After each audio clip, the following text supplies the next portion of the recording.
I never imagined I'd find myself in a situation like this, but here I am trying to make sense of it all. My wife Lisa and I had been together for over 10 years.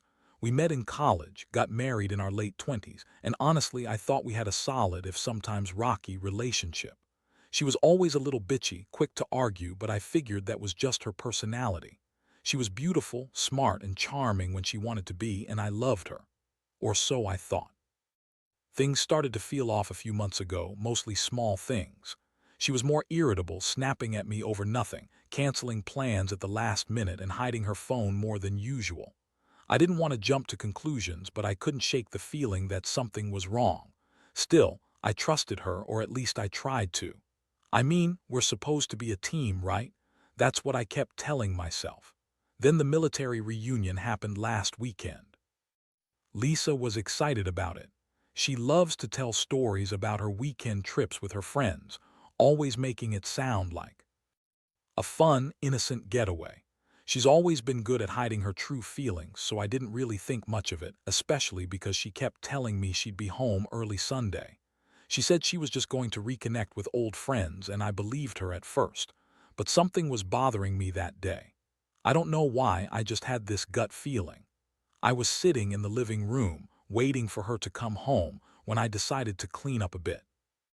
My hand reached into her purse as I looked for the car keys, something I do sometimes when she leaves them lying around. That's when I saw it. Something shiny, something metallic. Curious, I reached in and pulled out a hotel key card tucked way down at the bottom of her purse. My stomach clenched when I saw it. It wasn't just any key card. It was to the Hilton downtown, a place I knew well because I'd stayed there a few times on business trips. I froze. My mind raced. Who was she with? Why was she carrying that around? I looked at the card again, then looked at her phone. Nothing unusual, but I knew better than to trust that. Still, I had to know more. I waited until she got home, trying to keep my cool. When she finally stepped into the house, I could see the flicker of something in her eyes. That bitchy smile she always wears when she's hiding something. "Hey, babe," she said, tossing her purse onto the counter. "Long day." I didn't say anything right away. I just looked at her, then held up the hotel card. "Care to explain this?" I asked calmly, but with a cold edge in my voice. Her face froze for a second, then she rolled her eyes and laughed dismissively. "Oh, come on," she scoffed. "That's just a room for some stupid reunion thing. It's not what you think." I looked at her, trying to gauge if she was lying. "Really? Because I found this in your purse, and your behavior lately, it's not just the usual bitchiness. You've been distant, secretive, and now this." I pointed to the card. "Who were you with, Lisa? Who was at that hotel?" She shrugged, crossing her arms. "It's none of your business. You're overreacting as usual. Maybe I was just there with some friends, or maybe I met someone, but what does it matter? It's not like I slept with anyone. You're being paranoid as always." Her voice was defensive, yet she was trying to sound dismissive, like she thought I'd just drop it. But I couldn't drop it. Not now. The pieces were falling into place, and I was furious. How could she lie so easily? How could she betray my trust like this? Everything I thought I knew about her, about us, was crumbling in that moment. I felt a mixture of anger, sadness, and disbelief. This was not what I signed up for. I never thought she'd cheat, especially not with some loser from her past, someone she used to serve with in the military, her former commanding officer, actually. The revelation hit me like a ton of bricks. I remembered the stories she used to tell about him, how they'd served together, how they'd shared a bond forged in the heat of combat. I thought I understood her, but I guess I was wrong. Turns out she was still holding onto that connection. Only now, it was a betrayal that cut deep. I wanted to confront her then and there, to tear her apart with questions and accusations. But I knew I had to tread carefully. I needed to know the full story before I exploded. I decided to step back, watch her, gather more evidence, and figure out what to do next. But one thing was clear: everything had changed. I had discovered her secret, and nothing would be the same again. The rest of that evening was a blur. I couldn't focus on anything else. My mind kept circling back to that hotel key card I found in her purse. I kept asking myself how long she had been lying to me, hiding this from me. It was a punch to the gut, feeling betrayed by someone I trusted, someone I'd built my life around. I kept replaying the moments we'd shared, the years of us, and wondered how it all went so wrong. She kept trying to dismiss it, acting like I was overreacting, saying things like "you're crazy" or "you're just jealous" when I confronted her. But I wasn't going to let her brush this off. I knew I needed to dig deeper, find out what really happened, who she was with. I remembered her saying she was just going to reconnect with friends at the reunion. Yeah, right. That night I couldn't sleep. Instead, I stayed up, staring at the ceiling, trying to piece everything together.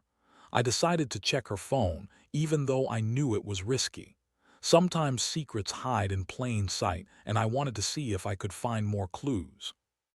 I waited until she was asleep. She always fell asleep early, her breathing slow and steady, and then I quietly took her phone off the nightstand. I unlocked it, trying not to wake her, and started scrolling through her messages, her call logs, her social media. Nothing really stood out at first. Just her usual friend chats, some work emails, a few late-night texts from her girlfriends. But then I saw a message thread from a couple of days ago.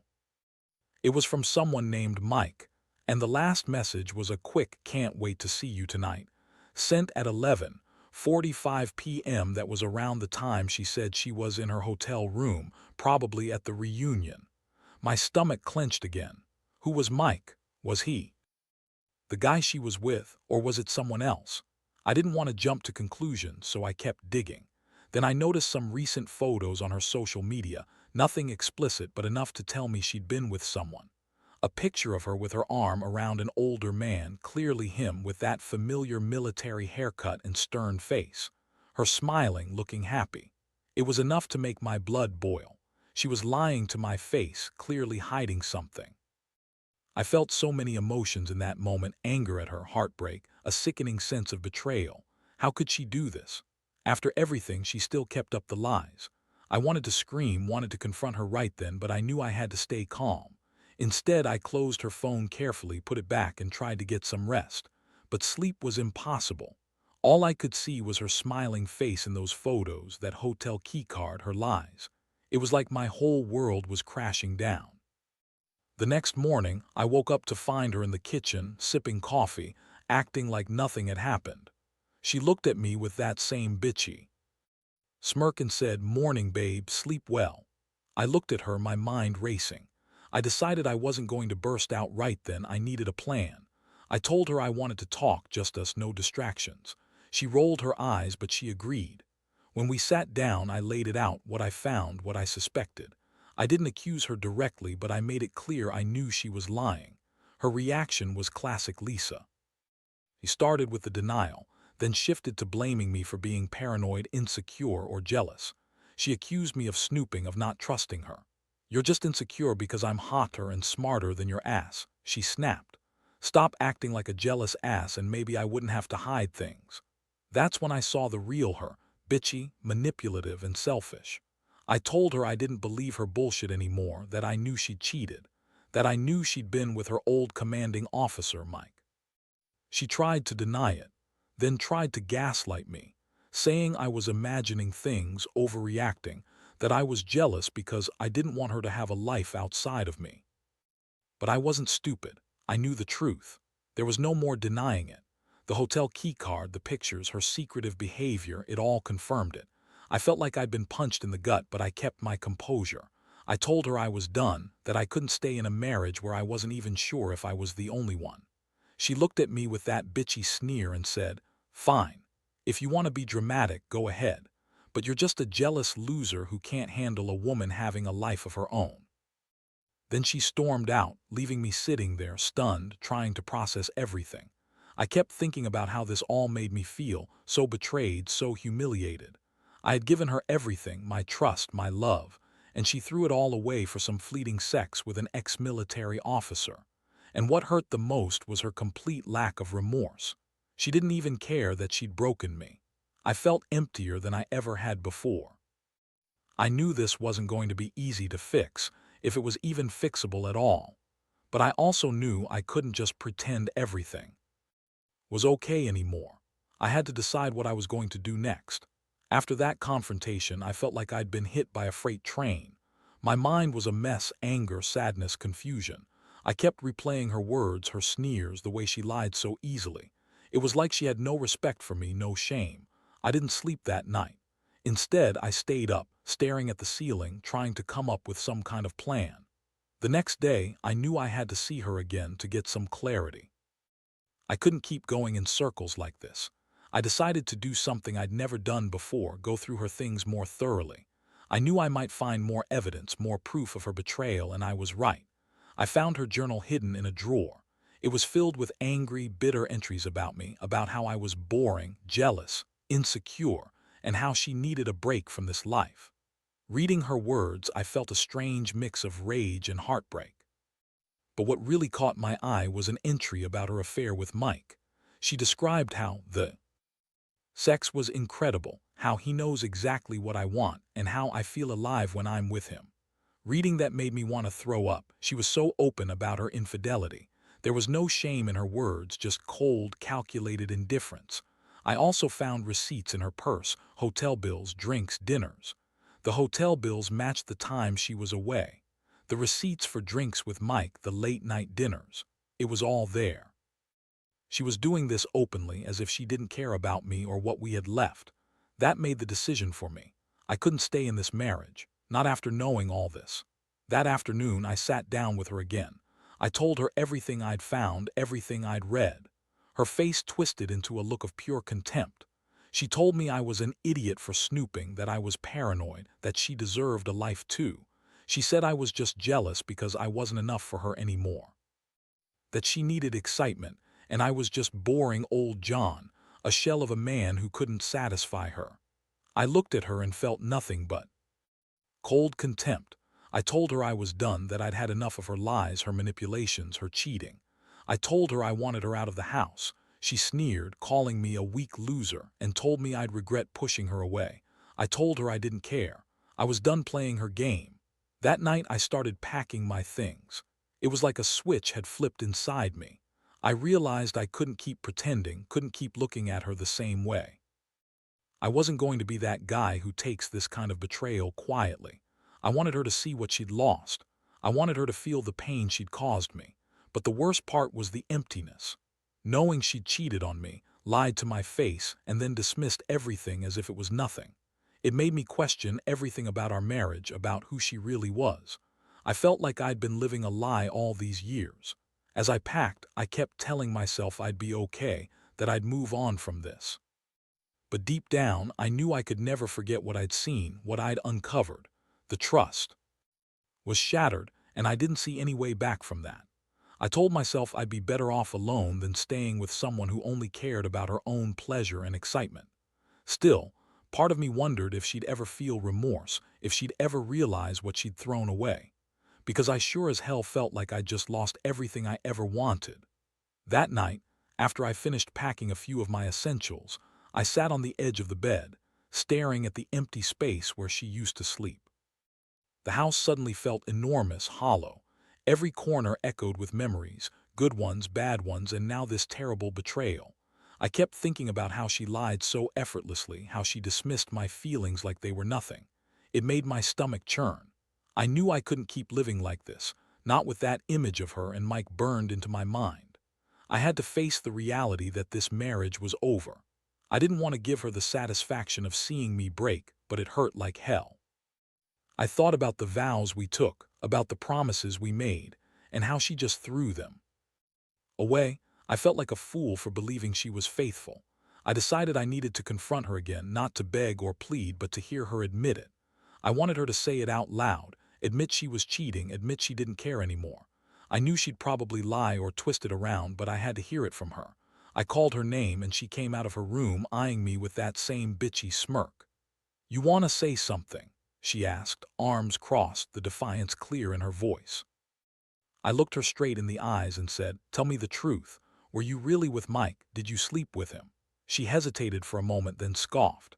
"Oh, so now you're accusing me of cheating? Seriously. Maybe I was just having fun, John. Maybe I wanted to feel alive again. You're so boring, so insecure, I had to find someone who actually makes me feel something." That's when I saw the pure contempt on her face. Her tone was bitter, mocking. "You think I'd stay with a guy like you? You're just a sad little man who can't satisfy." His wife. I've been with real men, not this pathetic excuse of a husband who's scared of a little excitement. Hearing that, I felt my blood boil. All the pain, all the betrayal, it finally boiled over. I clenched my fists, trying not to lash out, but I couldn't hold back. I told her she was a liar, a cheat, and a manipulator, someone who had no respect for me or our life together. I admitted I'd found out she'd been with Mike for months, that I'd seen the proof, and she didn't deny it. She just stared at me, sneering like she was proud of what she'd done. That was the moment I knew I couldn't stay. Not with her, not with someone so selfish and heartless. I told her I was leaving, that I didn't want to see her face again, and I walked out of the house, feeling like I'd just lost everything. The silence that followed was deafening. I drove around for hours, trying to process what had happened. I kept asking myself how I'd been so blind, so naive. How I'd trusted her for so long, only to find out she'd been lying right to my face. The worst part was that she didn't seem to care. She moved on, already in her head, probably planning her next move with Mike. I realized I was in uncharted territory. I'd never been the kind of guy to throw in the towel so easily, but this was different. I felt hollow, betrayed, and angry all at once. Part of me wanted to destroy her, confront her again, make her regret everything. But I knew that wouldn't bring me peace. I had to accept what was happening and figure out how to rebuild my life. As I sat in my car, staring at her house, I made a silent vow. I'd never let her make me feel this small again. I'd find a way to move past this, to heal, even if it meant starting over from scratch. But right now, I just needed time to breathe, to come to terms with what she'd done, and to figure out what my next step would be. That night I slept in my car, exhausted physically and emotionally, knowing that whatever was coming next, it wouldn't be easy. Over the next few days, I felt like I was walking around in a fog. Every time I closed my eyes, I saw her face, smirking, dismissive, proud of her betrayal. Every time I tried to sleep, my mind replayed her lies, how she refused to admit the truth, how she made me feel like I was the crazy one for suspecting her. I kept asking myself, how did I get to this point? How did I not see what was happening right under my nose? I knew I couldn't just sit around feeling sorry for myself. I had to start thinking about what came next. I made a decision to keep digging, to find out everything I could about her relationship with Mike. I needed facts, proof, anything that would confirm what I already suspected. I couldn't let her continue to lie and manipulate me. I also knew I had to prepare emotionally for whatever was coming, whether it was a fight, a breakup, or something else entirely. So I reached out to a private investigator I found online. I didn't want to tell her I was doing this, at least not yet. I just wanted to know if there was more to it than I'd seen. Over the next week, the PI gathered photos, videos, and reports. They followed her carefully, tracking her movements. And what I found confirmed everything: the hotel stays, the secret meetups, the times she was with Mike. It was all there. She'd been lying for months, sneaking around behind my back. Honestly, seeing all this footage made me feel sick. I felt like I'd been punched in the stomach all over again. But at the same time, I felt relief. Relief that I finally had concrete proof, that I wasn't crazy or paranoid. It was real. She had been cheating on me, and she didn't care about our marriage. That realization hit hard. But I also knew I couldn't keep living in the dark. I had the evidence now, and I was ready to use it. That evening, I sat her down again. This time I showed her everything: the hotel receipts, the photos, the detailed timeline. I told her I knew the truth. Her face didn't change much. She just sneered and said I was stalking her, that I was paranoid. But I didn't care. I told her I was done pretending. If she wanted to be with Mike, then she could go. I wasn't going to be part of it anymore. Her reaction was classic Lisa. She called me a jealous loser, said I was holding her back, that I was too insecure to handle her. She accused me of stalking her, of invading her privacy. But I didn't care about her excuses anymore. I just wanted her gone. I told her I'd file for divorce, that I'd make sure she paid for her betrayal. I wanted her to feel some of the pain she'd caused me. That night, I stayed in a hotel. I couldn't stomach going back to that house, not with everything that had happened. Lying there in the dark, I felt numb but also strangely relieved. I finally knew the truth, and I was ready to take control of my life again. It was the hardest thing I'd ever done, letting go of someone I once loved. but I knew I had no choice. She had broken that trust, and I had to rebuild from the ruins. I don't know what the future holds now. Part of me still hopes she'll realize what she lost and come back, but deep down, I know that's not going to happen.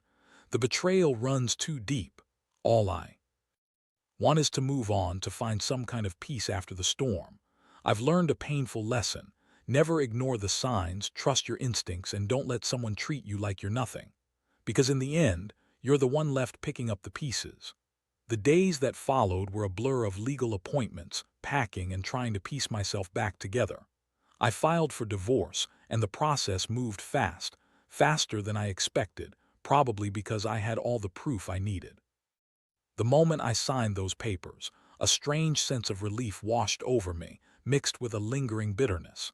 I was finally free from the chaos she'd created, but the wound was deep, and it would take time to heal. Seeing her face in court was almost surreal. She tried to play the victim, acting like I was overreacting, but I saw through it. I knew the truth, and I wasn't going to let her manipulate her way out of the mess she'd made. I gave my statement, laid out everything I found, and watched her stumble for excuses. It was satisfying to see her exposed for who she really was: selfish, manipulative, and utterly indifferent to the damage she caused. After the divorce was finalized, I finally felt like I could breathe again. I moved out, found a small apartment nearby, and started trying to rebuild my life. I realized I'd spent so much time caring for her, for the marriage, that I'd forgotten about myself. Now I was focusing on healing. I started going to therapy, talking to friends, and rediscovering what made me happy. Looking back, I understand now that I was blind for a long time. I ignored the signs, rationalized her behavior, convinced myself she was just bitchy or stressed. But beneath that was a cold betrayal I couldn't ignore anymore. I learned that trust is fragile, and once broken, it's almost impossible to repair. I learned that some people are just wired differently: selfish, unfaithful, and unwilling to take responsibility for their actions. Most importantly, I learned that I deserve better. I deserve someone who respects me, who values honesty. I won't let anyone treat me like I'm nothing. That experience has changed me. I'm more cautious, more wary, but also stronger. I realize now that I don't need someone who betrays me to feel alive. I can find my own happiness even if it's without her. To anyone out there going through something similar, I'll say this: trust your instincts. Don't ignore the signs, no matter how small. When you feel like something's wrong, dig deeper. The truth will come out eventually. And when it does, face it head on. You deserve honesty, respect, and loyalty. Don't settle for less. It hurts like hell to lose someone you loved, but in the end, it's better to be alone than to be with someone who doesn't value you. I won't pretend I'm fully healed. That takes time, but I'm getting there. Every day is a step forward. I lost a lot, but I gained clarity. Life goes on, and I'll keep moving forward. Because even after the betrayal, I'm still here, still standing. And that's the real victory.